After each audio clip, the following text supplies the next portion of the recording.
नमस्कार मित्रांनो, मी समाधान नवले पाटील. तुम्ही पाहतात खटपट ओरिजिनल. आज महाराष्ट्रात ज्या प्रकरणाची सगळ्यात जास्त चर्चा आहे ते प्रकरण म्हणजे राज्याचे उपमुख्यमंत्री अजितदादा पवार आणि करमाळ्याच्या महिला डीवायएसपी अंजली कृष्णा यांचा व्हिडिओ कॉल. फोनवर अजितदादांनी डीवायएसपी अंजली कृष्णांना थेट धमकी दिली. डेप्युटी सीएम बोल रहा हूं, व्हिडिओ कॉल करो, समझ में नहीं आता क्या, असा प्रसंग घडलेला आहे.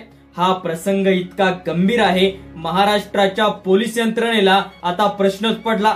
जर वरिष्ठ अधिकाऱ्यांना अशा प्रकारे धमकी दिली जात असेल तर सर्वसामान्य पोलिसांचं काय होत असेल असा प्रश्न उपस्थित झालेला आहे.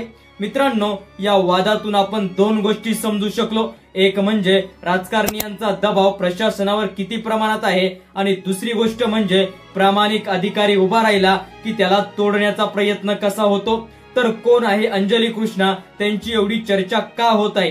बीबीसीच्या रिपोर्टनुसार अंजली कृष्णा यांचा 2011 मध्ये महाराष्ट्र पोलीस सेवेत दाखल झाल्या. 12 वर्षांचा अनुभव. ठाणे, पुणे, नाशिक, सोलापूर इत्यादी ठिकाणी त्यांनी सेवा दिली. स्थानिक लोक सांगत आहे त्या कडक, प्रामाणिकानं न्यायप्रिय अधिकारी आहे. पण हा सगळा अनुभव, मेहनत, लोकांचा विश्वास यावर पाणी फिरतंय जेव्हा एका सरपंचासाठी राज्याचे उपमुख्यमंत्री थेट धमकी देतात. गंमत अशी झाली, हा सरपंच बाबा जगताप स्वतः मुरुम चोरी आणि गांजा फुकण्याच्या प्रकरणात अडकलेला आहे. आता विचार करा, जर अशा लोकांसाठी राज्याचे उपमुख्यमंत्री थेट फोन करत असेल तर सामान्य जनतेलाही नक्कीच प्रश्न पडत असेल. दुसरीकडे अजितदादांचे आमदार अमोल मिटकरी म्हणतात अंजली कृष्णांच्या यूपीएससी डॉक्युमेंट्स तपासायला हवेत. हे वक्तव्य खरं तर हसण्याजोगे आहे. यूपीएससी ही भारतातली सर्वात कठीण परीक्षा आहे.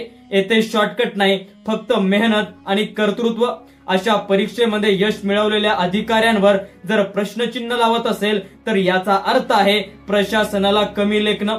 मित्रांनो, ही गोष्ट फक्त अंजली कृष्णांची नाही तर यांच्यासारख्या कित्येक प्रामाणिक अधिकाऱ्यांवर असंच दडपण येत असेल. ही घटना आपल्याला प्रत्येक नागरिकाची आहे. आपण प्रामाणिक अधिकाऱ्यांना धमक्या मिळत असतील तर उद्या न्याय मागणाऱ्या सामान्य जनतेचं काय होईल?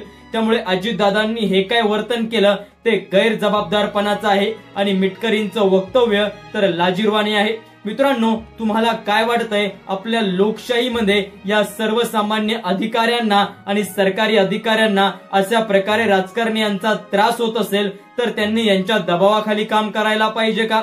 अंजली कृष्णा यांचं वर्तन तुम्हाला कसं वाटतंय? कमेंटच्या माध्यमातून तुमच्या प्रतिक्रिया द्या. व्हिडिओ जर आवडला तर लाईक करा, चॅनलला सबस्क्राईब करा. अशाच महत्त्वाचे व्हिडिओ आम्ही तुमच्यापर्यंत घेऊन येतोय.